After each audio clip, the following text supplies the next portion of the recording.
Bom dia, pessoal. Então, a gente está aqui começando as atividades do nosso grupo de estudos online sobre psicanálise e experiência religiosa, com a nossa convidada de hoje, Karen Vondrasek. Muito obrigado pelo aceite de estar aqui com a gente hoje, compartilhando um pouco da sua pesquisa, né, tão importante sobre o Oscar Pfister, que foi o primeiro teólogo que se tornou psicanalista. Eu vou passar, então, a palavra para a Aline, antes da Karen, para ela apresentar a nossa autora de hoje, e, em seguida, a gente começa, então, a conferência, a palestra da Karen. Obrigada. Bom dia. Karen, é um prazer poder te apresentar. A Karen é uma trabalhadora incansável, uma estudiosa que faz muito bem o diálogo entre fé e ciência, teologia e psicanálise. Karen Kepler Vondrasek possui graduação em psicologia pela Pontifícia Universidade Católica do Rio Grande do Sul, 1981, mestrado em teologia pela Escola Superior de Teologia, 2002, e doutorado em teologia pela Escola Superior de Teologia, 2010, com estágio doutoral na Universidade de Erlangen-Nuremberg, perdão pelo alemão, e estudos complementares na Universidade de Freiburg, Universidade Católica Portuguesa. Exerce atividade como psicanalista em Porto Alegre, professor assistente aposentado da Faculdade Este, membro pleno e docente na Sigmund Freud, Associação Psicanalítica, membro do grupo de trabalho Psicologia e Religião, da ANPEP, diretora científica da Sigmund Freud, Associação Psicanalítica, gestão 2018-2020. Lembrando que a Karen tem muitas publicações e nós queremos destacar aqui que a Karen traduziu as cartas entre Freud e Pfister e também o ensaio da ilusão de um futuro também de Pfister e a obra de autoria dela, O Amor e Seus Destinos, a contribuição de Oscar Pfister para o diálogo entre teologia e psicanálise. E hoje ela vai falar para nós sobre o Oscar Pfister, um pastor na casa de Freud. Com você, Karen, muito obrigada. Obrigada, Bruno. Obrigada, Aline, por essa apresentação tão carinhosa. É uma alegria estar aqui falando do meu autor predileto, da paixão, que já vem de muito. E eu pensei que eu começo contando para vocês desse ponto de partida e do meu percurso na obra de Pfister. E, num segundo momento, com algumas lâminas, eu apresento uma síntese do que eu estudei no mestrado sobre o Oscar Pfister. Acho que foi em 92, 93, que eu ouço falar de Oscar Pfister num dos congressos do Corpo de Psicólogos e Psiquiatras Cristãos. Aliás, eu digo que a minha formação como psicanalista é aqui em Porto Alegre, na Sigmund Freud Associação Psicanalítica, e a minha formação como dialogadora entre psicologia e espiritualidade na membresia no Corpo de Psicólogos e Psiquiatras Cristãos. É lá que eu ouvi falar de Oscar Pfister, que eu fiz o mestrado, depois Michel Henry, da Fenomenologia da Vida, eu fiz o doutorado, e muitas outras pesquisas de ponta foram ouvidas em primeira mão ali. Então, foi lá que, num desses anseios de me perguntar, será que não é possível conciliar ser psicanalista e continuar tendo espiritualidade? Essa pergunta eu levei muitas vezes para os encontros do Corpo de Psicólogos. Na academia, eu não eu não tive eco, mesmo que eu estudasse numa Pontifícia Universidade Católica, os professores não tinham abertura para esse diálogo. Inclusive, um deles me disse, você vai ter que optar, ou a sua fé, a crença, ou Freud. E foi muito interessante, assim, aquilo me chocou, e quando eu vi, eu estava indo na biblioteca da faculdade. Naquela hora, assim, angustiada, mexida, e para mim parece que foi um caminho para saber se é possível ou se eu vou ter que optar, vamos estudar. E quando eu soube de Pfister, meu marido encomendou da Alemanha, naquela época não tinha Amazon nem nada disso, né? Acho que era pelo navio. O livro das cartas de Freud ou Pfister levou uns 3 meses para chegar.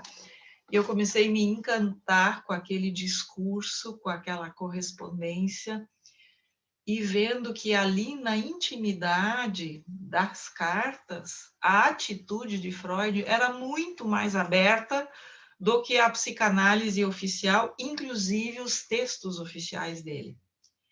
Isso começou a me inquietar. E na época, conversando com um psicanalista judeu aqui de Porto Alegre, o Dr. Abraham Slavutsky, ele disse, Karen, vamos começar a estudar essas cartas, e eu traduzi algumas para o nosso grupo, que formamos um grupo de estudos no consultório dele, e ele disse, esse material é muito precioso, vamos tentar saber mais.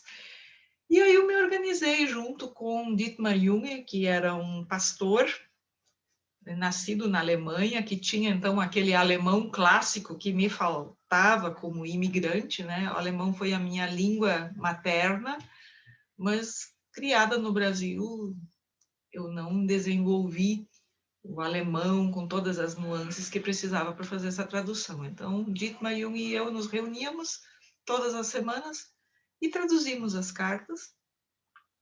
Em 1998 foi lançado este livro. Essa é a primeira capa, talvez vocês conheçam uma outra capa vermelha que depois a editora Ultimato lançou. E o lançamento do livro levou a várias discussões sobre o tema no Congresso do Corpo de Psicólogos. Foi em primeiro lugar, nós encenamos alguns trechos das cartas. Então, teve um personagem, leitor, ator, Freud, um outro Pfister e uma narradora. Fizemos também aqui em Porto Alegre, no Instituto Goethe, o lançamento e debate, sala cheia, psicanalistas presentes, além de religiosos. Então, me parecia que a gente recriou, nesses eventos, aquele encontro original entre um cristão que quer saber de psicanálise e um judeu ateu que aceita e também se interessa por esse cristão. E eles se frequentam, se escrevem e se visitam durante mais de 30 anos. Então, esse diálogo aconteceu, mas também houve resistência. Eu me lembro de um debate em Florianópolis, na Faculdade de Filosofia, onde houve uma resistência fortíssima, principalmente de pessoas que estudavam Lacan, quase dizendo da impossibilidade de semelhante diálogo. E eu disse, gente, ele aconteceu? O diálogo aconteceu? Eu não estou falando de ficção. Aconteceu durante 30 anos. E aí eu vi que as mentes das pessoas muitas vezes se fecham para aquilo que há de real. Tanto real maiúsculo como real minúsculo, realidade. E é um desafio seguir. Mas me parece que agora, né, desde lá já se passaram tantos anos, há uma abertura maior, há um diálogo maior.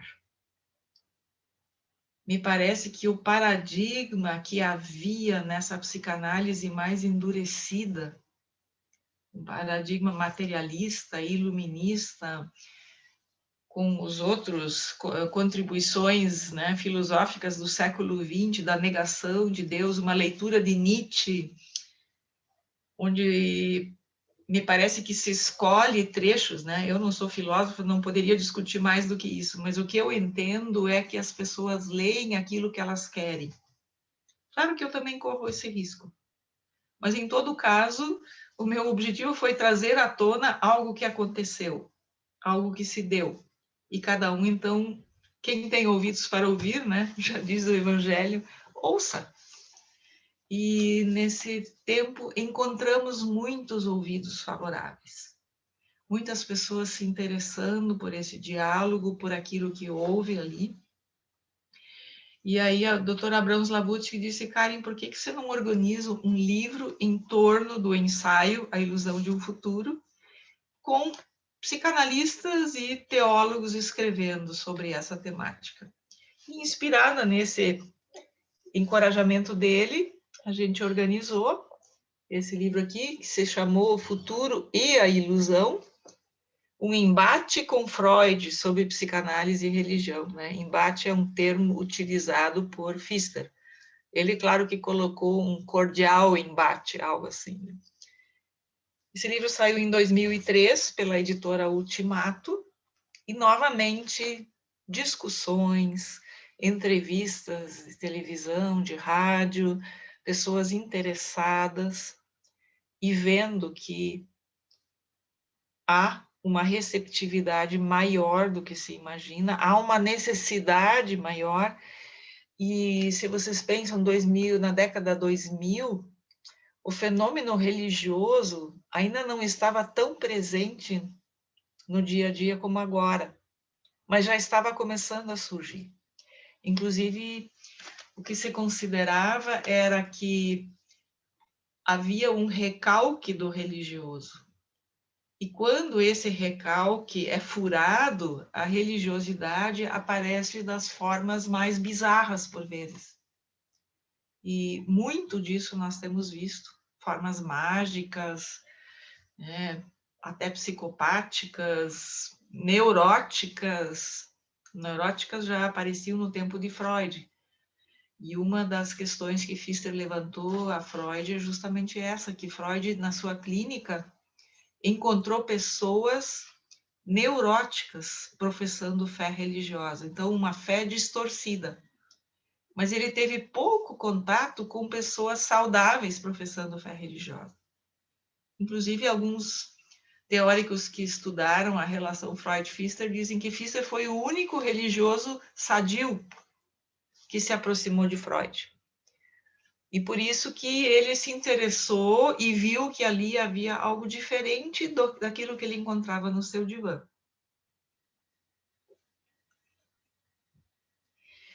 E este livro de 2003, um capítulo específico do psicanalista Almir Linhares de Farias, questiona o paradigma materialista vigente na psicanálise, em sua maioria. E pergunta, isso é uma doutrina ou isso é uma opção? É necessário, quando eu abraço a psicanálise, abraçar também o paradigma materialista? Será que um paradigma que foi construído na visibilidade, na materialidade das ciências mais duras, é um bom parâmetro para estudar a alma? São essas questões que Pfister também fez a Freud, principalmente no texto A Ilusão de um Futuro, dizendo que as ciências ditas duras, inclusive elas já estavam sendo modificadas, né? E aí nós estamos na década de 20, onde as teorias de Einstein já estavam entrando e outros teóricos falando de uma física diferente da newtoniana, questionando esta materialidade como último referencial. Então, me parece que Pfister foi alguém que, antes do tempo, já questionou essa aliança, esse casamento entre materialismo e psicanálise. E chegando à conclusão que isso pode ser uma opção metodológica no sentido de deixar de fora certas questões, porque não tem os instrumentos para olhá-las. Mas não dizer que aquilo que eu não consigo ver não existe, porque essa é a grande questão.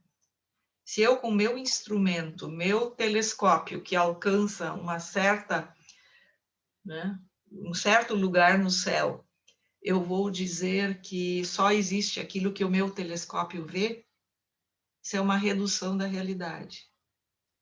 Agora, se eu investigo aquilo que está dentro do meu campo de visão, mas admito que existem outros campos para além dele, ok, me parece mais pertinente. E Pfister era isso que tentou trazer para a psicanálise, no sentido de que não se fechassem, não dissessem que não há outras realidades que ele chamou de transempíricas, para além da empiria. E ao final do texto, A Ilusão de um Futuro, ele vai dizer, nós dois, Freud e eu, nos contentamos com o lugar de meteorologista e não pretendemos ser profetas. Me parece bem isso. Meteorologista é aquele que investiga aquilo que está na frente, que ele consegue vislumbrar. Ele tem uma certa previsibilidade, mas não uma previsibilidade total. E esse me parece um lugar bom para ocupar.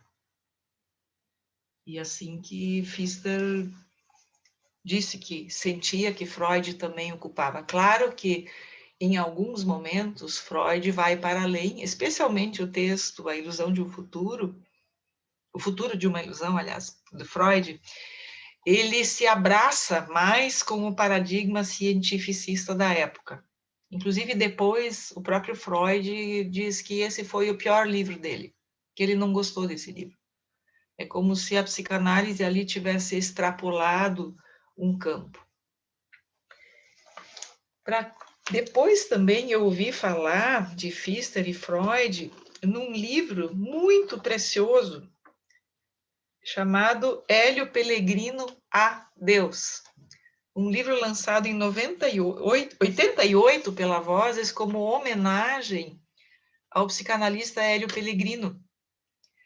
Aliás, eu acho que é uma obra que merece ser estudada e homenageada, porque Hélio Pellegrino foi um psicanalista muito militante, no sentido assim de psicanalista da gema, também politicamente muito atuante, denunciando na época todos aqueles conluios entre as sociedades psicanalíticas da época com a ditadura militar, foi expulso da sociedade oficial por conta disso, e sempre se confessou um cristão.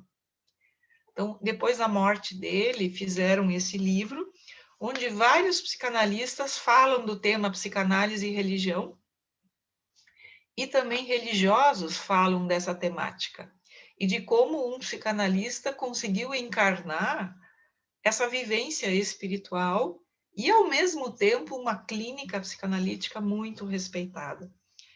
E o texto Psicanálise, Religião e Ética, do Chaim Samuel Katz, acho que é, fala das cartas de Freud e Pfister, fala do diálogo entre eles, é muito interessante. E vários outros capítulos aqui. Então, em 88, trazem da tradução francesa das cartas para o Brasil algumas notas. E em 2000, eu então pensei em fazer um mestrado sobre a obra de Pfister. Fui falar com um professor amigo da Universidade Federal, e ele me disse, Karen, não tem ambiente na Universidade Federal para uma pesquisa como essas. Até você justificar que pesquisar religião no nosso programa é importante, já vão ter se passado 2 anos do mestrado. Ainda não temos clima para isso. E com isso eu acabei indo para uma escola de teologia, Escola Superior de Teologia em São Leopoldo, que na época estava com um mestrado bem reconhecido, e aquela coisa meio estranha, né? Os teólogos muito abertos à psicanálise, querendo ouvir falar. Então, eu fiz o meu mestrado orientada pelo professor Enio Miller, teólogo sistemático, especialista em Tillich, e como co-orientador o professor Caon, da Universidade Federal, psicanalista e professor. E eu vou passar para vocês agora algumas lâminas com uma síntese. Espera aí, tenho que fazer aqui primeiro. Ah, você tem que me habilitar para eu poder passar a lâmina, Bruno. Você sabe fazer isso? Vou fazer agora. Tá. Esse mestrado eu estudei de 2000 a 2002. Em 2002 eu defendi. E nesse tempo eu tive a oportunidade de fazer uma viagem para a Alemanha. E lá eu encontrei um doutor em teologia que fez a sua tese de doutorado, Eckhart Nazi, esse é o livro, um livro de 600 páginas sobre Oscar Pfister. Imaginem a minha delícia em ter isso na mão e conversar com o professor Eckhart Nazi sobre Pfister, e ele então me alcançou várias originais, cartas, textos. Eu saí de lá assim carregando, e também me encaminhou para uma pessoa que começou a pesquisar Pfister no sul da Alemanha e que inclusive conheceu a esposa, a segunda esposa de Pfister. Ela ainda chegou a conversar e aquela senhora passou para ela a correspondência. Até na minha emoção, eu segurei na mão um cartão postal enviado por Freud ao Pfister. Foi uma emoção segurar aquilo na mão. E também saí com vários xerox. Então, esse material constituiu a base para a minha dissertação. E fui a Zurique, pesquisei na biblioteca da Universidade de Zurique. Bruno teve lá também, né? E ainda consegui falar com a enteada de Oscar Pfister, a filha da esposa, da segunda esposa, na casa que Pfister construiu, consegui ir lá. Ela estava um pouco gripada, mas me recebeu, me deixou entrar na casa. Foi uma emoção estar lá. Vocês estão vendo, né? Karen, ainda não consegui ir lá, não, mas espero ir no futuro para conhecer. Ah, que legal. Então, vamos ver agora as lâminas, e me parece que esta frase, um pastor na casa de Freud, ela remete ao prefácio que Martha Freud fez às cartas, onde ela diz que um clérigo na nossa casa era uma aparição de um mundo estranho, porque naquela época os pastores usavam trajes clericais o tempo todo. Então, imaginem, lá na casa de Freud, aquela pessoa com o traje como está nessa foto. Mas que ele era uma pessoa que se interessava pelas crianças e deixava elas ir por tudo atrás dele, né? Para elas, aqui vou ler um pouco, para as crianças, segundo um dito de Freud, Pfister não era um santo homem, mas um tipo de flautista de Hamelin, que só precisava tocar seu instrumento para ter um bando inteiro obediente atrás de si. Para o pastor Pfister, foi esse transbordamento de sentimentos da psicanálise em si para com seu criador e dele para com seus descendentes que o estimulou, após a morte de Freud, a deixar a correspondência para mim, como a filha de meu grande benfeitor, né, entre aspas, com a permissão de se servir do material. E aí eles publicaram o livro. Então, aqui temos Pfister, e vejam esta frase aí da carta, né, de Freud, voltando dos Estados Unidos, daquela viagem com Jung e Rank, se não me engano, né? Que uma carta faz parte do mais belo que pode nos esperar quando voltamos para casa. Muitos dizem que Pfister representou para Freud o religioso oculto, o religioso recalcado, que ele, como, né, filho de pessoas religiosas, casado com uma neta de um rabino importante, a Marta, neta do rabino de Hamburgo, o próprio pai de Freud, leitor da Bíblia em hebraico, ele próprio alfabetizado praticamente na leitura da Bíblia. Então, Pfister representava esta parte religiosa que ficou oculta e que daí o visitava.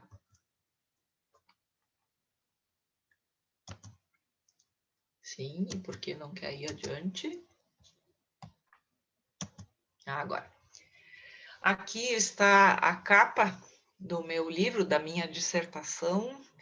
Foi uma arte-terapia que eu fiz na época, pensando que Pfister é como que um ser atravessado pelas cores da teologia e pelas cores da psicanálise.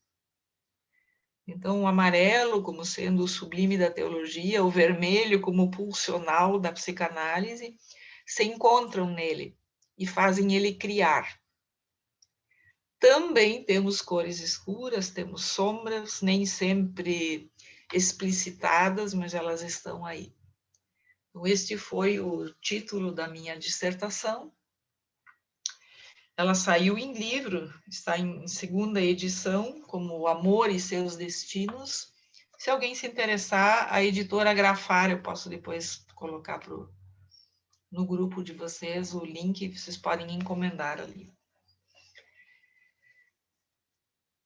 Então, a incorporação que Oscar Pfister faz da teologia e da psicanálise, e dá para dizer que é uma transdisciplinaridade encarnada, porque ele diz que ele não pode diferente. Ele vibra com as duas. Ele vibra com a vida, que ele traz psicanálise inconsciente, todas essas dimensões. Ele traz também o amor de Deus revelado na natureza, nas escrituras, no contato com as pessoas, nas liturgias, em tudo isso. Então, encarnado nele como pessoa. O pai dele era um teólogo liberal e a mãe era de uma família pietista. Então, um enfatizava o estudo e o outro enfatizava a experiência. E Pfister teve as duas. Tanto o estudo profundo, como a experiência pessoal da fé, se deixar tocar por ela. A contribuição dele para a metapsicologia, esse foi o meu segundo capítulo, ele diz assim, que ele é simultaneamente um discípulo de Freud, mas ele também é um pensador independente. Então, caminha ao lado de Freud enquanto discute as questões e escuta de Freud e se torna seu discípulo, mas sem tirar de si a liberdade de ter as próprias opiniões. E aí ele diz, o protestantismo nos ensinou que não devemos abrir mão desta qualidade. Então, nesta carta Freud de 27, ele é respondendo já ao texto do Freud, O Futuro de uma Ilusão. Vejam como ele diz, como ele faz essa junção. Ele diz ali que precisa situar o inconsciente dentro da totalidade da vida anímica, esta vida anímica na sociedade, no cosmos e nas realidades transempiria, ou seja, para além da materialidade. Eu pratico análise dentro de um plano de vida. E até as aspas que eu tirei aí diz que o senhor acha que tem a ver com o fato de eu ser clérigo, né? Mas o Pfister diz, não, isso é por causa da minha visão e da minha experiência ampla. Justamente eu pratico, né, como consequência de uma filosofia mais condizente com a natureza humana. E o cosmos, que ultrapassa o naturalismo e positivismo. Justamente quando ele vai estudar a natureza humana e vai estudar o cosmos, ele diz que ele precisa ter essa visão mais ampla. Porque as pessoas têm anseios para além dos anseios pulsionais concretos. Já vamos falar disso. E o cosmos também se apresenta como um lugar onde a gente vê, a gente percebe que há mais coisas que só a materialidade concreta daqueles seres, corpos celestes. Então, ultrapassa o naturalismo e o positivismo. Então, aqui eu coloquei, essas são as sessões, o nome das sessões do meu capítulo. do Evangelho à metapsicologia. Pfister não vê uma oposição entre a metapsicologia e o Evangelho. Antes, um livro dele se chamou Um Novo Caminho ao Velho Evangelho. Então, o amor que aparece tanto no Evangelho como na psicanálise. Esse é o ponto em comum.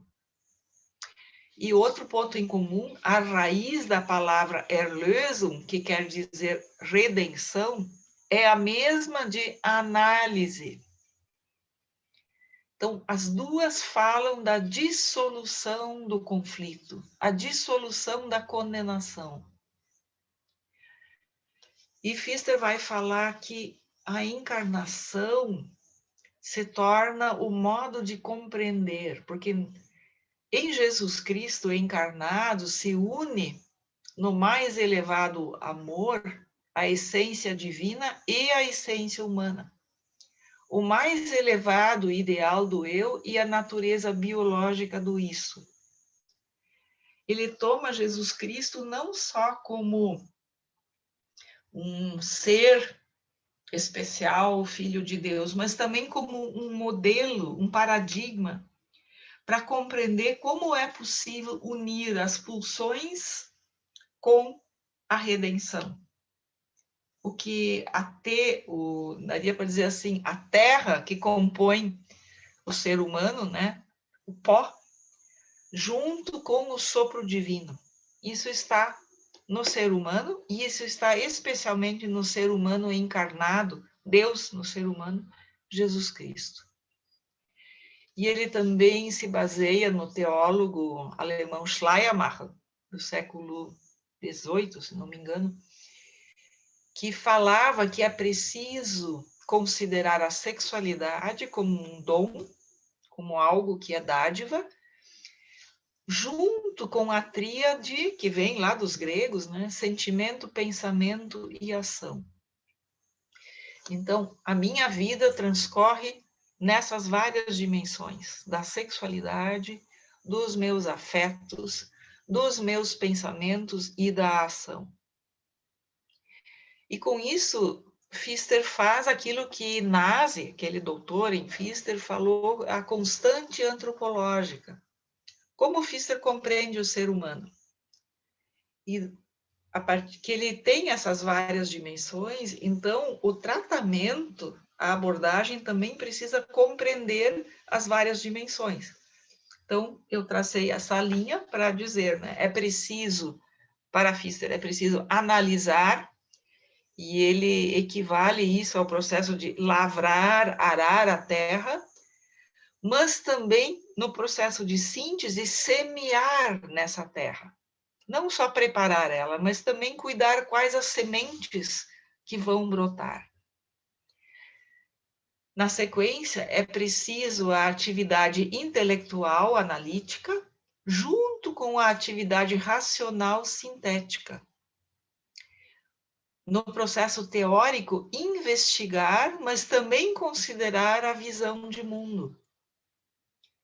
E no processo clínico, retirar o dano, a neurose, dissolver a neurose, mas inserir essa pessoa, ajudá-la a se inserir na totalidade. O que ela vai fazer da sua vida uma vez liberta da neurose? Pfister dizia que isso também deveria ser tema da análise. E me parece que hoje em dia as análises prolongadas têm dado lugar para pensar isso. O Freud dizia sim, ele concordava que a síntese tinha lugar, mas que isso a pessoa faria por si. Não é preciso o analista fazer isso. Mas que ele entendia que Pfister, como conselheiro, como cura de almas, teria este lugar, faria isso. As pulsões para Pfister, como ele entendia? E as pulsões tinham sentidos. A pulsão de morte para Pfister, ela era ressignificada no paradigma da cruz. A experiência da Páscoa, para Pfister, se tornou um tipo de paradigma da cura analítica. porque o amoroso triunfa sobre o mortífero. Então, até a dimensão da morte pode ser ressignificada, porque a morte é uma passagem que leva à vida. E como essa frase de Nazi, né, a ideia de que Eros supera tendencialmente a separação litigiosa de corpo e alma no organismo, abre uma perspectiva libertadora e crítica. Se para Freud, né, no Além do Princípio do Prazer, ano passado nós fizemos, como esse texto comemorou 100 anos, nós fizemos na Associação Psicanalítica todo um estudo sobre a pulsão de morte, ainda mais em tempos de pandemia, né? Como isso mexe conosco. Mas a pulsão de morte, a gente tem visto até nos relatos das pessoas, tanto nas que partem, como nas pessoas que chegam no limiar da morte e voltam, como que uma consciência maior da vida, um triunfo da vida, um triunfo de Eros, mesmo naquele momento lá, fatal. Eros é maior, e Eros ajuda a passar. Eu tenho um texto que Pfister fez sobre experiências de quase morte, eu acho que em 1930 talvez tenha sido o primeiro que falou sobre EQMs.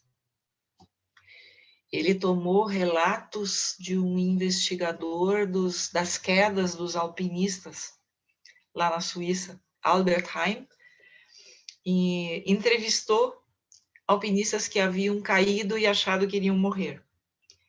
Então, foi uma investigação de experiências de quase morte. E Pfister chega na conclusão, e esse artigo foi publicado na revista Imago, de Freud, dizendo que parece que essas pessoas que atravessaram aquele limiar e acharam que iriam morrer, né, enquanto estavam caindo, e se sentiam bem, um filme da vida toda passando, e uma experiência de calma, ao mesmo tempo de um raciocínio muito lúcido, e que ajudou essas pessoas, então, a se salvarem, se agarrarem, ou a cuidarem como iriam cair, o ego muito atento, mas também uma paz e uma calma. E aí Pfister diz, será que não há uma instância materna que vela na chegada da nossa vida aqui e também vela na saída da nossa vida aqui? Então ele chamou essa instância de instância materna que vela sobre o id, o isso.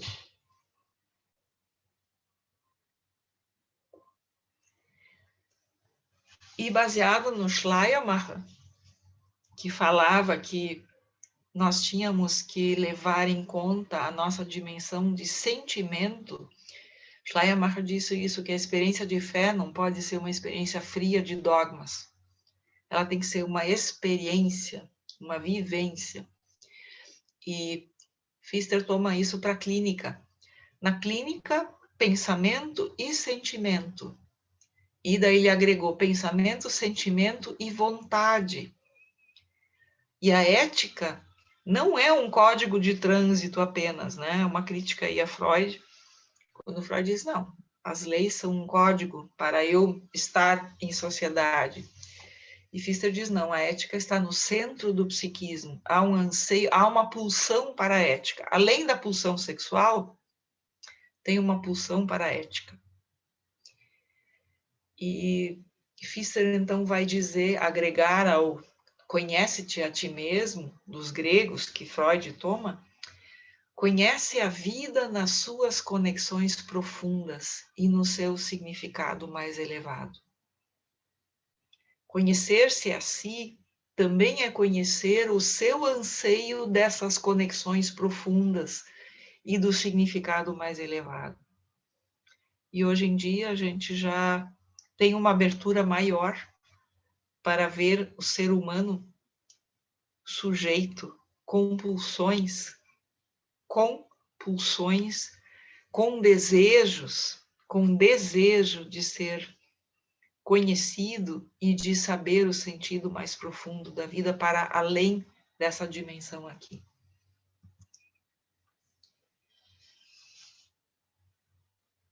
E qual a contribuição de Pfister para a teologia cristã? Esse foi o meu terceiro capítulo.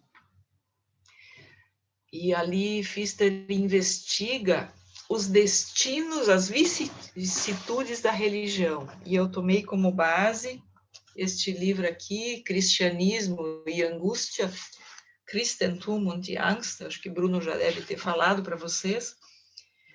Novamente, 500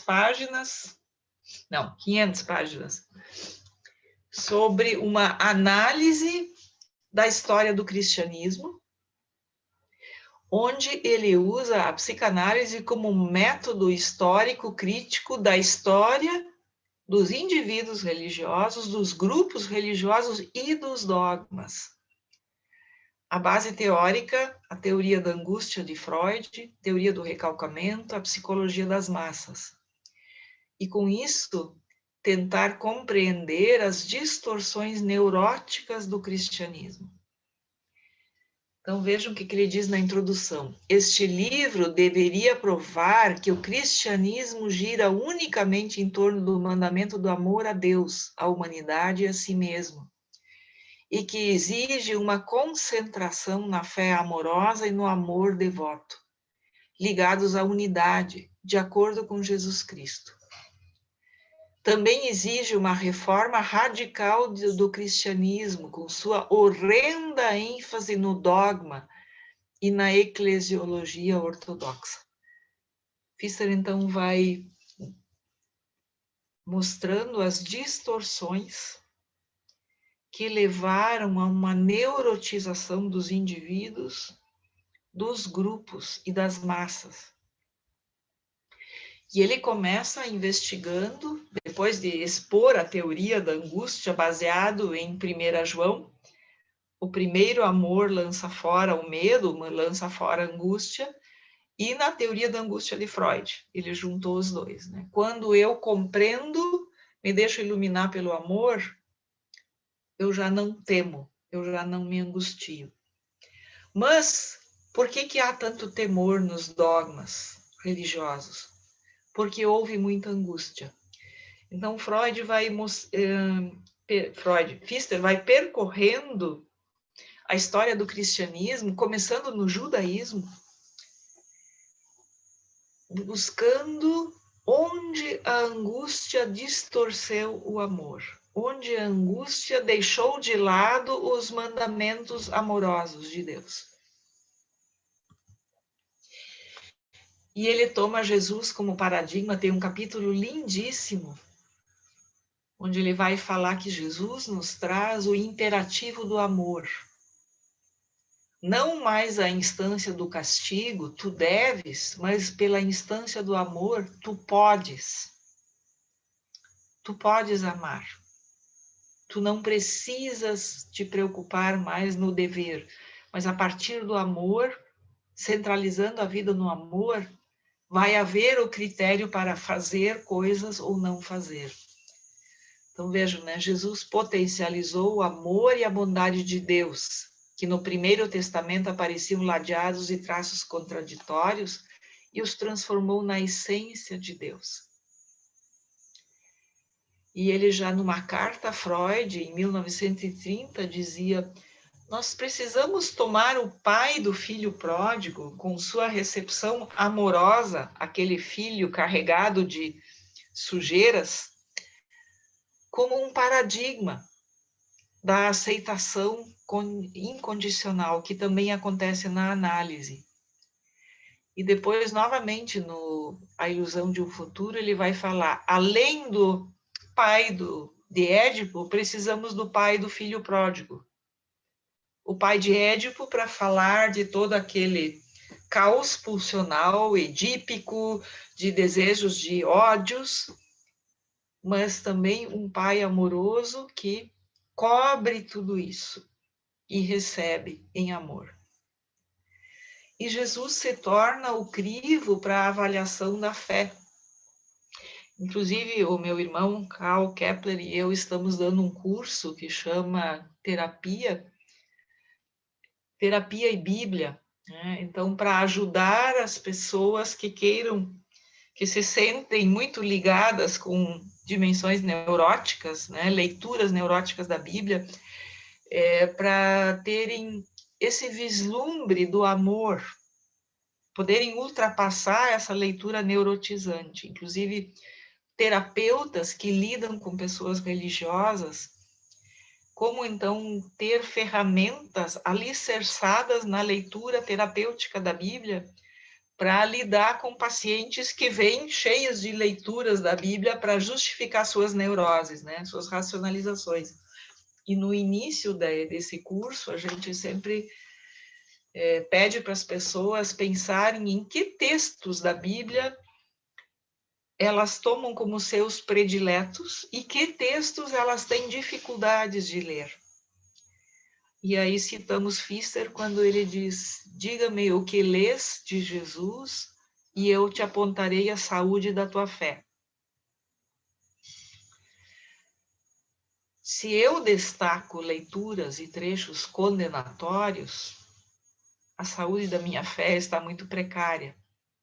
Se eu consigo ver, por exemplo, o texto do filho pródigo, isso indica que minha saúde está boa. A saúde da minha fé está boa. Porque eu consegui ver a essência, que é o amor. E Pfister perpassa nesse livro, seguindo então Paulo, né, e veja que é o outro crivo que ele coloca. Diga-me o que tu lês em Paulo, e eu te direi como está a tua prontidão para a angústia. Portanto, também como está a tua liberdade cristã. Se eu vou lá em Paulo, justamente nos textos onde ele enumera os pecados e faz uma condenação dos impulsos e tudo mais, se eu fico nisso, a minha prontidão está para a angústia. Agora, se eu consigo ler Paulo adiante, onde ele sai dessas listas de condenações e fala que nada mais o condena, e nem ele mesmo se julga, porque ele deixa isso para Deus, então é sinal que eu consegui furar essa camada de condenação, de neurose, e ver a essência da liberdade cristã. E Pfister analisa nos capítulos seguintes o catolicismo, o protestantismo, a ortodoxia, pietismo, iluminismo, até o neoprotestantismo. E mostrando como em todas estas fases, essas etapas históricas, havia um vislumbre da essência do amor, do perdão, da graça, e quando começam distorções. Pela peste negra, por exemplo, começa toda a preocupação com se eu vou me salvar e a aceitação de uma série de ordenanças sobre ordenanças e dogmas ansiogênicos, porque a angústia de morte cresceu muito. Ele faz uma análise de Lutero, da biografia de Lutero, da infância de Lutero, onde ele tremia ao nome de Jesus, porque na infância esse nome era usado para assustá-lo. Também em Calvino isso aconteceu, em Zwingli um pouco menos, e aí ele diz, vejam, eles conseguiram se libertar da maioria das suas angústias, mas em tal doutrina ainda permanece um resquício neurótico. Por exemplo, em Calvino, quando ele aceita que as bruxas sejam caçadas e queimadas. Em Lutero, quando ele diz que o Deus abscônditus é assustador. Então, ali ainda há um resto de angústia. E assim ele vai à ortodoxia com seus racionalismos, a perda do amor, do afeto. E aqui eu coloquei, como eu fiz o meu doutorado, meu mestrado numa instituição luterana, eu privilegiei a análise dele, de Lutero, então, dizendo dos efeitos redutores da angústia, né, da acolhimento pela graça, triunfo sobre o pecado, alívio pela confiança na misericórdia, valor positivo do casamento, mas também efeitos produtores de angústia, né, esses que eu já falei, da força do diabo, características misteriosas de Deus, o juízo final aterrorizante. Ali, diz Pfister, ainda há um resto de neurose. E nas reflexões finais, e eu até quero, aí eu termino, para a gente falar, eu tomo a parábola do filho, a parábola do tesouro, porque há coisas novas e coisas velhas a retirar. Então, a psicanálise, aparentemente neutra, não é tão neutra assim, porque ela está inserida nesse paradigma materialista. Então, a crítica que se faz, que Pfister talvez pratique uma psicanálise inserida na teologia cristã, convida a que se veja todas as inserções. E que a neutralidade plena é quase impossível. Sempre haverá um óculos, também no psicanalista.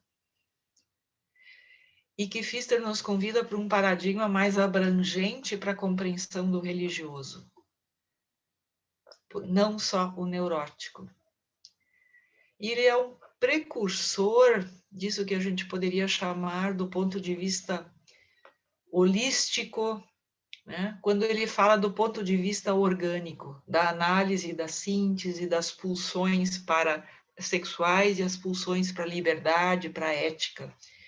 E aquilo que hoje em dia se está no holismo, na autopoiese, do Maturana e Varela, a psicologia ecológica e outras abordagens que tentam fazer uma compreensão maior do ser humano. E a investigação epistemológica da encarnação, a encarnação como um paradigma para compreender o ser humano. E eu encontrei isso na James Loder, é um teólogo, professor de Princeton, que vai falar: nós temos um paradigma científico amplo no mistério da encarnação, onde simultaneamente o divino e o humano convivem. Então, a ciência, pleno poder, mas também a espiritualidade tem que ter pleno poder. Isso é um paradoxo. Não é 50% de uma, 50% da outra. Mas todas têm que ter espaço. E com isso se resgata o lugar da ética como inserida profundamente no ser humano, né? Eu gosto de Gilberto Safra quando ele diz que o bebê já sabe o que é ética. Ele já tem uma noção de um cuidado materno ético. Ela está inserida na pessoa. A clínica de Pfister pode ser também considerada a precursora da psicanálise breve, que hoje em dia, especialmente em tempos de grandes demandas, pode ser revisitada e nos inspirar. E o narcisismo, ele também entra na sublimação. A pessoa tem uma satisfação narcísica quando consegue sublimar suas pulsões. Eu já falei da parábola do filho perdido como paradigma para o resgate do pai, especialmente do pai pré-edípico, o pai anterior à lei. E é necessário ter essa noção de um pai que me aceita como eu sou. E a psicanálise, com sua abertura para que a pessoa diga tudo, ela encarna esse pai pré-edípico, não encarna apenas a lei, na simultaneidade dos dois. E um convite também, um desafio para a teologia, que ela também se abra cada vez mais para a interdisciplina, que ela se deixe fecundar de pensamento, de sentimento e de ação ética, né? A gente vê hoje em dia a teologia discutindo ações éticas e denunciando procedimentos não éticos também na esfera política. Então, uma teologia encarnada de sentimento, pensamento e ação, de corporeidade, de sexualidade. Tudo isso faz parte. E aqui uma carta final, quase, né? 31, quando Pfister pergunta se pode visitar Freud, e Freud vai dizer que depois de uma grande cirurgia, bastante incapacitado, indisposto, mas se eu no final desse mês novamente tiver chegado a um tipo de síntese, assim me prometem, poderia eu desperdiçar a oportunidade de ver junto a mim meu velho amigo, rejuvenescido pela graça de Deus, o senhor pastor? Não, eu conto com isso. Pfister havia recém-casado de novo, né? A primeira esposa havia falecido, então esse rejuvenescido pela graça de Deus, e o velho amigo que talvez tenha sido um capelão para Freud. E aqui então Pfister responde, dizendo que as palavras comoveram e ninguém sabia nada da operação, só boatos, e que apesar das suas experiências dolorosas, o Senhor escreva tão bondosamente, é para mim uma nova prova do seu amor, e um sinal da sua moral nem tão obviamente vivida que o Senhor nunca quer formular. Sinto-me tentada a deduzir uma higiene anímica individual e social a partir da sua própria imagem. Por enquanto, porém, alegro-me infinitamente por poder saudá-lo, e daí, né, vai tomar a liberdade. E saudações, seu grato Pfister. Freud falece, então, com 83 anos, Pfister também, com 83 anos, e na autobiografia, ele toma, que ele escreveu, se não me engano, na década de 40, ele toma a Sinfonia do Adeus de Haydn para uma metáfora de como ele imagina a morte dele. Que as luzes vão se apagando uma após outra, mas ainda há sons, né, suaves, sempre mais suavemente, os sons transcendentes, que proclamam a grandeza e a paz de Deus. Até que o eterno condutor da orquestra, o Senhor da vida e da vida eterna, desça a batuta e dê o sinal da fermata eterna. Fermata eterna que não é o fim, não é o retorno ao inorgânico como última palavra, mas a eternidade como última palavra. Assim, Pfister desejou a sua morte e provavelmente assim que ela foi. Então, gente, aqui termina a minha fala. Queria ter falado menos, Bruno, mas fui até aqui.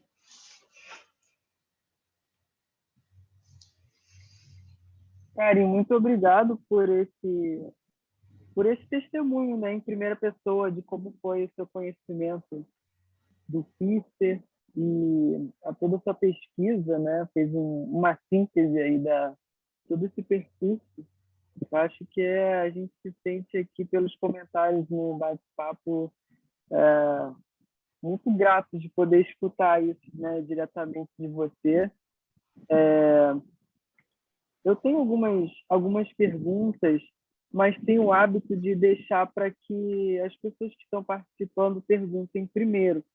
Claro. Então, se alguém quiser fazer alguma colocação, algum comentário, lembrando que o vídeo está sendo gravado, então, se a pessoa não quiser aparecer, apenas coloque no bate-papo que eu posso ler também.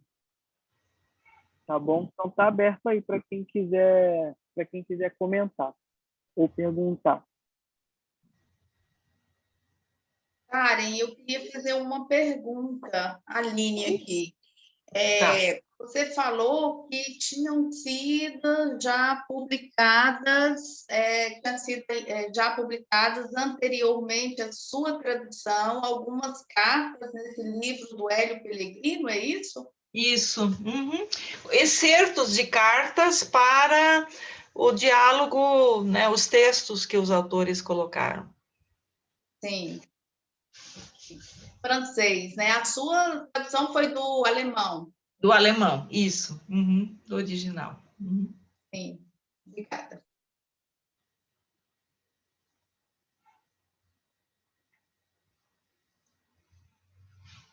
Que só deram mais água na boca para a gente saber mais, né? E até foi o nosso espanto na época, quando nós escrevemos para a editora Imago, onde estão os direitos, a Imago não, a Fischer, a editora alemã, onde estão os direitos autorais dessas cartas? Pensamos que talvez a editora Imago teria comprado, não, ninguém tinha se interessado. Então, sempre de novo também, isso mostra como o religioso é deixado de lado. Então, para nossa sorte, nesse caso, né? Porque daí o corpo de psicólogos e psiquiatras cristãos pagou, acho que na época era $1.200 os direitos autorais. Então, eles também aparecem como coeditores, né? Informação importante, né? Então, o corpo tem os direitos autorais. Bacana, Sim. né? Isso. Uhum. Karen, eu fechei aqui o vídeo com a internet instável, mas agora tem uma nova edição, né? Porque a Isabelle Notti organizou em 2014, sim, que tem mais cartas. Eu não sei se você talvez queira comentar um pouco. Sim, dá para comentar. Sim, Isabelle Noto, uma teóloga, professora na Universidade de Berna, encontrou na biblioteca de Washington um rolo de papel onde havia cartas, a edição, transcrição completa das cartas Freud e Pfister. Porque na época, em 63, Pfister tinha entregue a Anna Freud, na década de 50, a sua correspondência que ele tinha guardado, e dizendo que na publicação não se deveria ferir pessoas vivas. Então, alguns trechos foram deixados de fora, porque ainda havia pessoas vivas. E agora, em 2014, Isabelle Noto fez a tradução, fez a publicação de todas as cartas. Então, tem alguns dados mais pessoais dos filhos, do próprio filho do Pfister.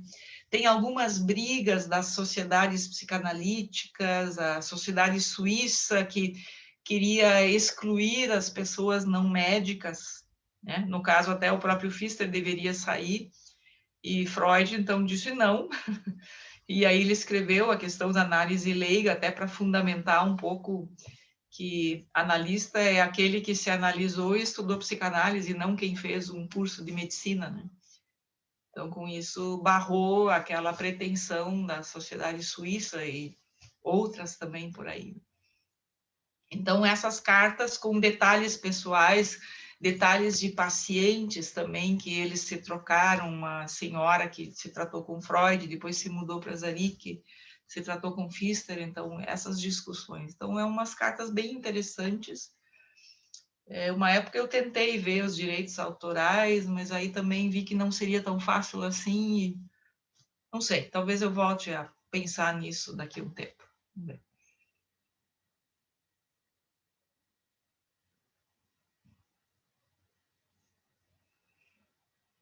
E vejo muitas dúvidas quanto aos atendimentos, psicólogos, psicanalistas, pastores, quem sabe Kelly quer falar mais sobre isso? Oi, bom dia, Kelly, tudo bem? Bom dia. É um imenso prazer poder ouvi-la. E eu vejo essa mesma dificuldade que você contou desde que você começou, vejo hoje também, né? Quando eu entrei na faculdade de psicologia, tentei falar alguma coisa, mas disseram, não vai por esse caminho. Enfim, até tive trabalhos que não foram aceitos. Até questionando a existência de Jesus, quando quis falar alguma coisa sobre Jesus como um psicólogo, algo assim, né? E aí a gente teve que recorrer a historiadores que falam que a existência de Jesus como homem já foi comprovada. Enfim, o desconhecimento é muito grande, né? Eles querem cessar o conhecimento baseado numa ignorância, num desconhecimento.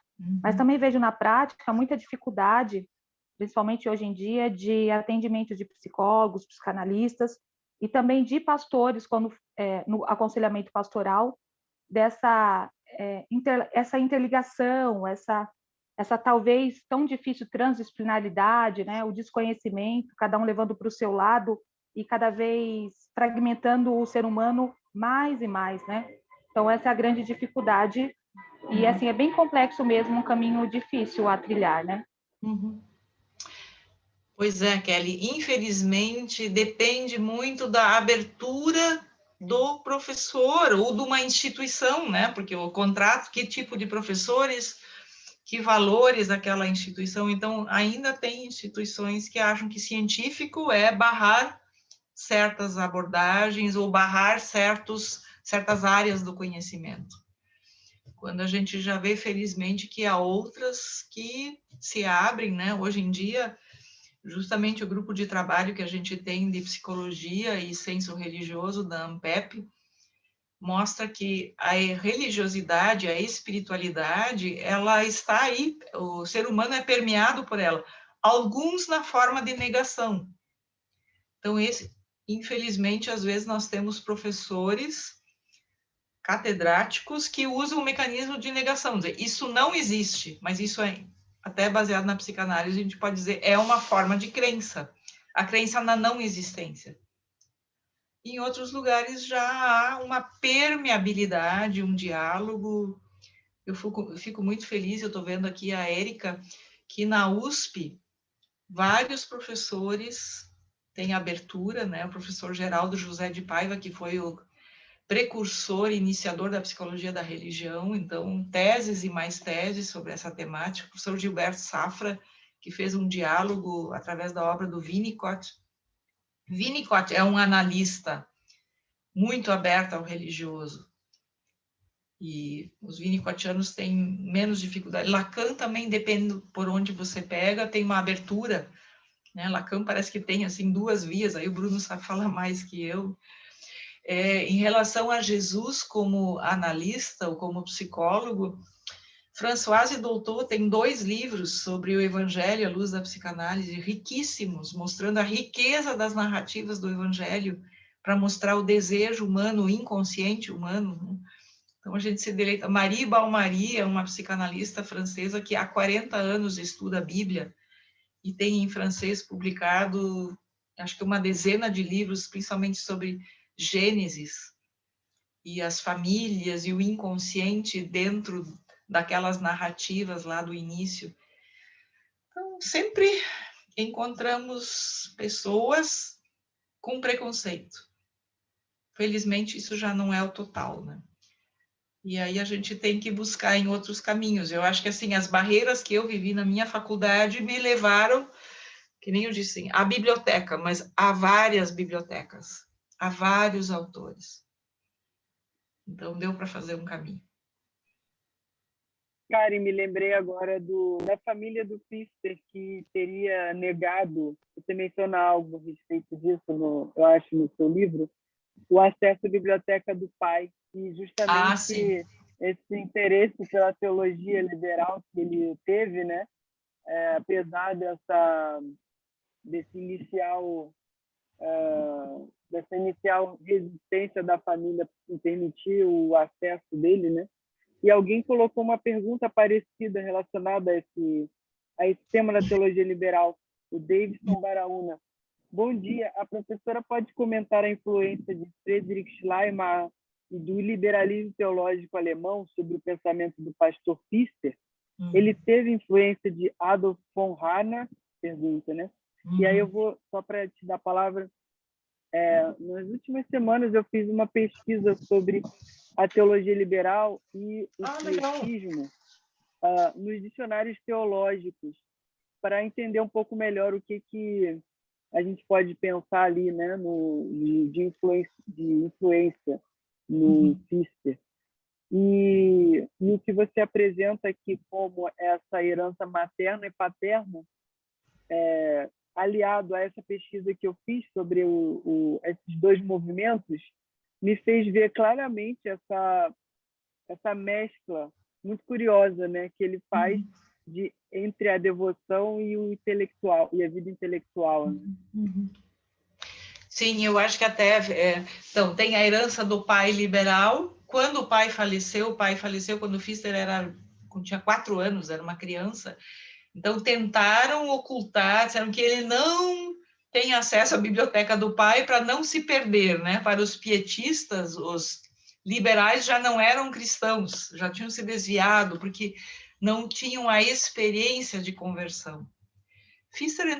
Mas Pfister volta a estudar, faz o seu doutorado e escreve, né? Ele foi um autor que estudou muito, e me parece que justamente em Schleiermacher ele encontra esse fundamento para falar da união, porque o Schleiermacher, ele se diz um pietista da ordem superior, né? Ele não é do pietismo, mas ele é um teólogo que diz que é importante termos o sentimento, a experiência, a vivência. E também aqui eu até coloquei achei aqui na página 69 do meu livro, que Schleiermacher é o primeiro que dignificou o lado natural e ético como partes do casamento, que não reconheceu o natural apenas como tributo animalesco e demoníaco, mas como impulso para uma ascensão mais elevada, e não encarou o espiritual só como triunfo sobre o sensual feliz e inofensivo, mas como o maior florescimento das forças divinas, embrionárias da impulsividade. Desde Platão, Schleiermacher foi o primeiro a reconhecer o terreno gigantesco em que se estende o amor natural. Então, Schleiermacher é um precursor até de Freud, que dignifica a sexualidade, assim que Pfister vê.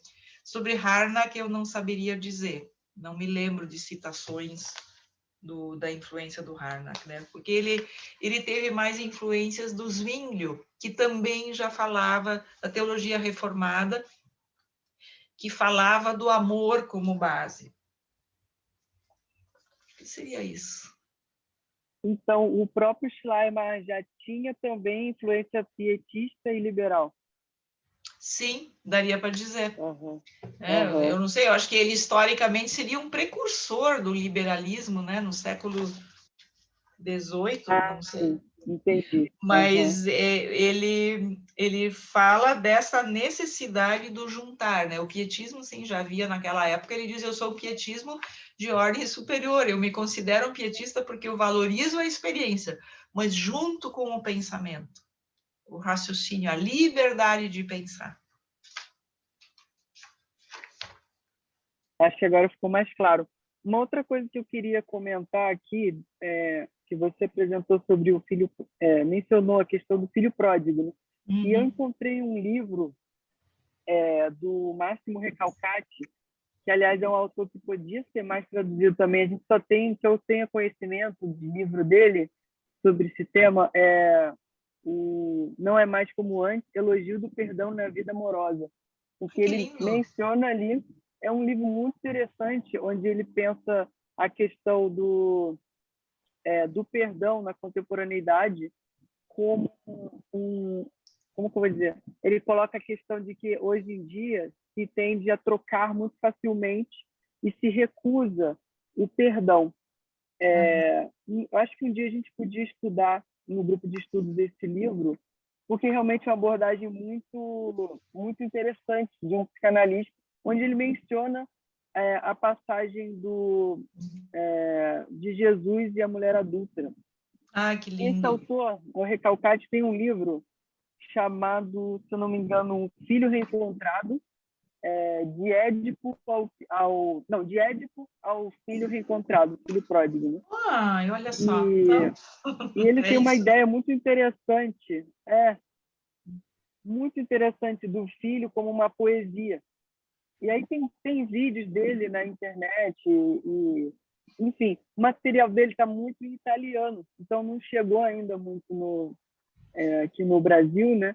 E eu fiquei pensando, quando eu te ouvi, assim, que o Pfister faz, como um precursor, né, do diálogo de teologia e psicanálise, a gente pode, hoje, continuar explorando e criar novas conexões, né? A teologia mudou, a igreja, enfim, os tempos, né? A psicanálise, agora tem um Lacan com uma imensa obra também, com outras articulações, enfim, é um campo realmente muito, muito vasto, né?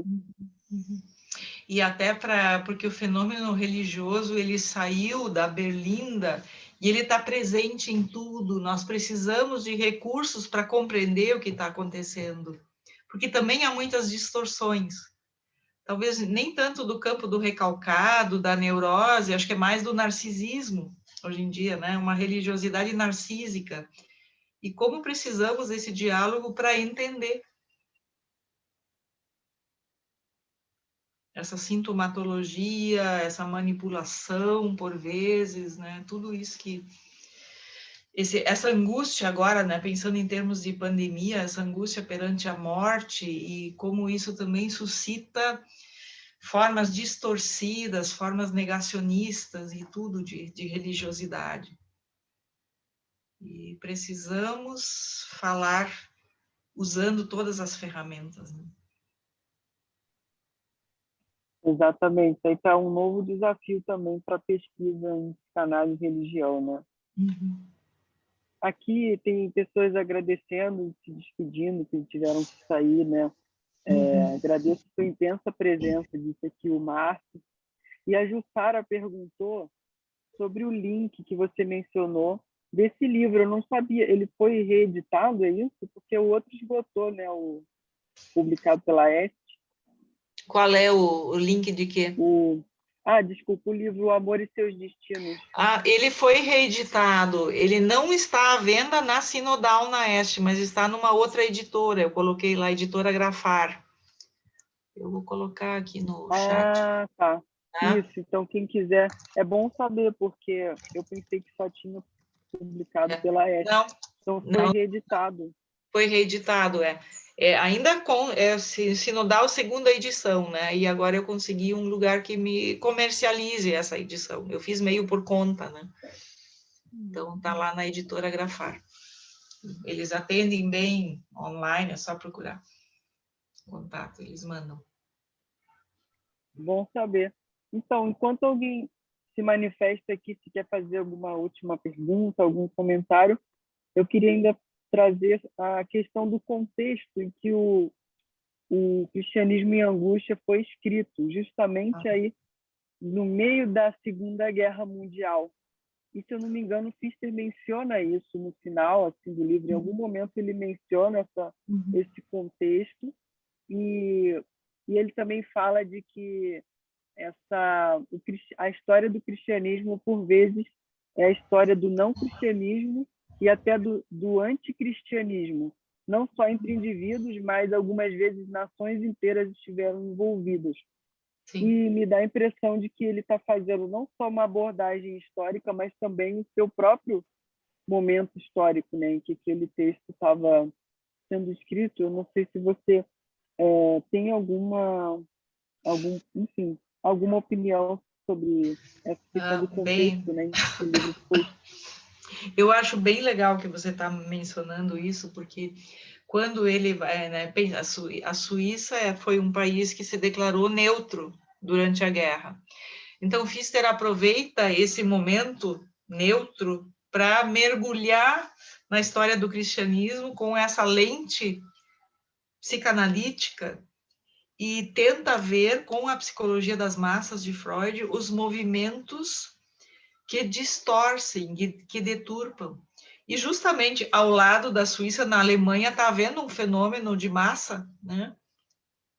Hitler, a ascensão de Hitler, do outro lado da Suíça, a Itália com Mussolini, outro fenômeno de massa, onde pessoas ditas normais, com superego bem instalado, cometem atrocidades contra povos que são vistos como não merecedores de viver. Povos, grupos, minorias, né?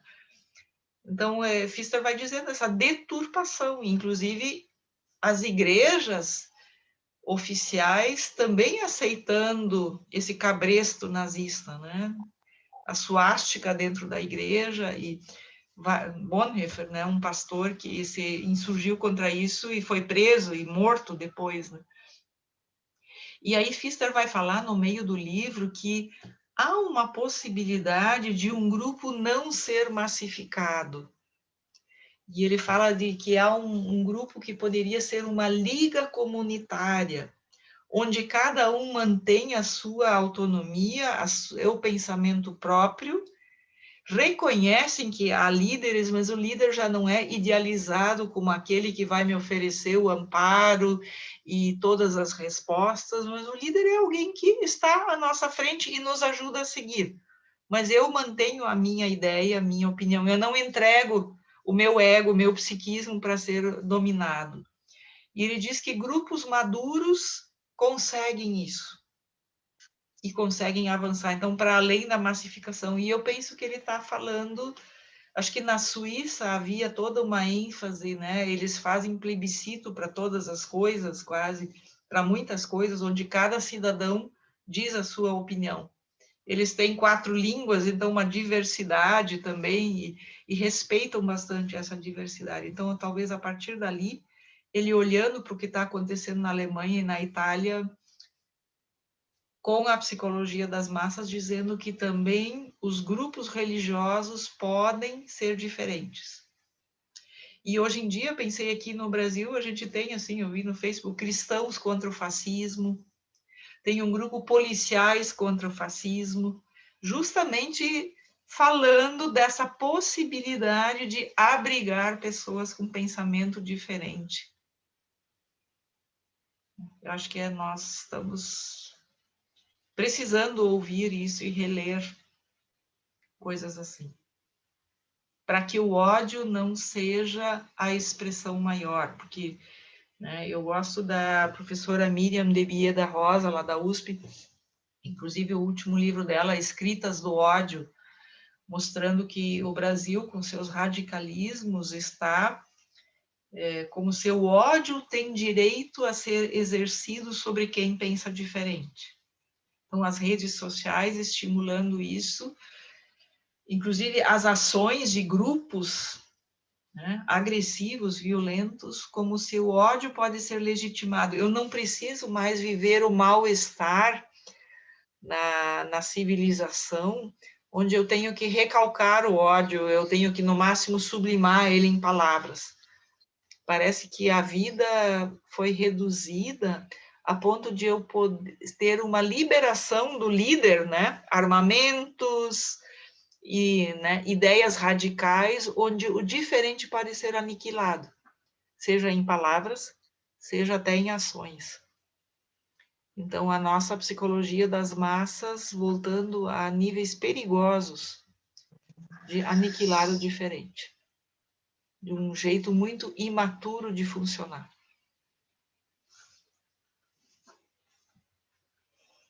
Acho que é isso, Bruno. Bom, então acho que é isso. A gente então vai se despedir, não antes de agradecer mais uma vez a professora Karen por esse dia, essa manhã com a gente, compartilhando essa pesquisa, né? E convidar também para quem quiser assistir na semana que vem a Silvia Svetsia, que está aqui com a gente, né? Que vai falar sobre biomística e simbolização, no mesmo horário, quarta-feira, às 10 horas. Então, quem quiser participar do grupo de estudos que estiver vindo aqui assistir a professora Karen, então só escrever para mim, né, falando do seu interesse. O e-mail é brunoquintodealbuquerque@gmail.com. Então, não sei se a Karen quer dizer mais alguma coisa. Eu coloquei ali no chat o curso que o Cal e eu estamos dando sobre psicologia e Bíblia, então se alguém tiver interesse, são cursos que duram 8 semanas, uma aula por semana de 1h e 20. E entrando, acham esse site, Cal Cursos, vai ter uma turma em maio, que é destinada tem turmas para terapeutas, como lidar com o fenômeno religioso, com pessoas que vêm, assim, carregadas de argumentos bíblicos para suas resistências. Então, a gente fala de neuroses eclesiásticas, fala de como Jesus cuidava das pessoas, para que essas pessoas tenham suas defesas, ajudar as pessoas a furar as suas defesas e se abrirem para uma mensagem mais amorosa, né? Um Deus mais amoroso e menos condenador. E então, olhando esse chat, Caro Cursos, eu vou mandar para teu e-mail também, Bruno, né? A próxima turma, daí você pode divulgar. E eu agradeço esse interesse e vou dizer que voltar a reler as coisas do Pfister me trouxe muita alegria, e ver que ele continua nos desafiando e nos trazendo contribuições importantes para pensar até o momento atual, esse momento carregado de tanta morte, carregado de tanto fundamentalismo, de movimentos de massa, de angústia, para a gente poder identificar distorções. e, uma vez identificadas, a gente poder caminhar na direção da essência que é amorosa, da religiosidade e também da nossa vida comunitária. E que a nossa psicanálise seja inclusiva, né? E não partindo e recalcando dimensões importantes do humano. Acho que Pfister nos lembra e nos convida para não recalcarmos, mas acolhermos como Freud o acolheu e como ele acolheu a Freud. Era isso. Obrigado. Alô? Oi, Karen? Obrigada. Poxa, é uma bênção ouvir tudo isso, né? Eu já comecei tarde, fiz psicologia já avançada, já estava com a idade avançada, mas as minhas questões eram assim bem parecidas, né?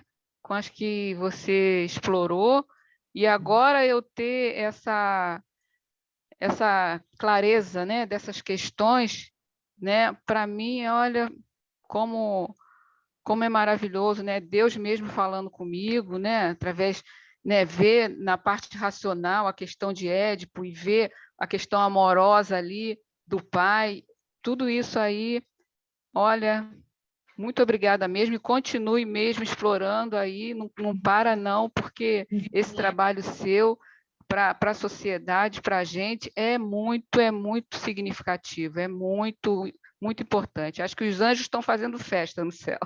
Um abraço, obrigada, tá? Obrigada.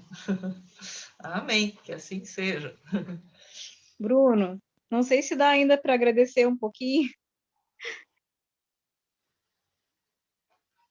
Vai lá, Angélica, fala. Ele disse que pode seguir, parece que pode seguir um pouco, porque às vezes ele segue depois das 11h30.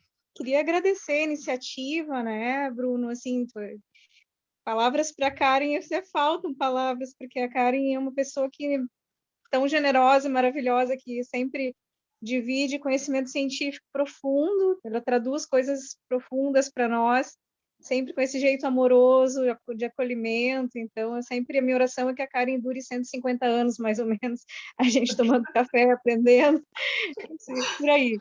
E, Bruno, queria te agradecer por abrir essa oportunidade de a gente poder escutar. Quando eu vi que a Karen ia falar, eu pensei, eu preciso estar lá, porque sempre que eu ouvi ela falar de Pfister, é uma paz que a gente sente que não tem, né? Aquela paz que excede todo o entendimento, né? Parece uma visitação, assim, de Deus mesmo. E agradecer que tu esteve com a gente em Porto Alegre também, no CPPC, foi uma apresentação que a gente nunca esqueceu sobre mística, né? E agradecer a teus colegas também que estão fazendo esse trabalho, que vão falar, fiquei com muita vontade de participar, e reforçar que os livros da Karen são maravilhosos. Esse do mestrado é poético, ele é tudo, assim. E o curso do Cal também com a Karen, se vocês tiverem a oportunidade de fazer, não percam, também é transformador, assim. Vou ficar por aqui, então, muito obrigada. Obrigada, Angélica. Sem palavras. Obrigado pelas palavras, pela presença, né, de todas as pessoas aqui com a gente nessa manhã. E seguimos em diálogo, tá bom? Então, um grande abraço para vocês, bom dia, e a gente mantém contato. Quem desejar, semana que vem a gente continua. Um abraço. Obrigado. Tchau. Obrigado. Tchau, tchau. Tchau.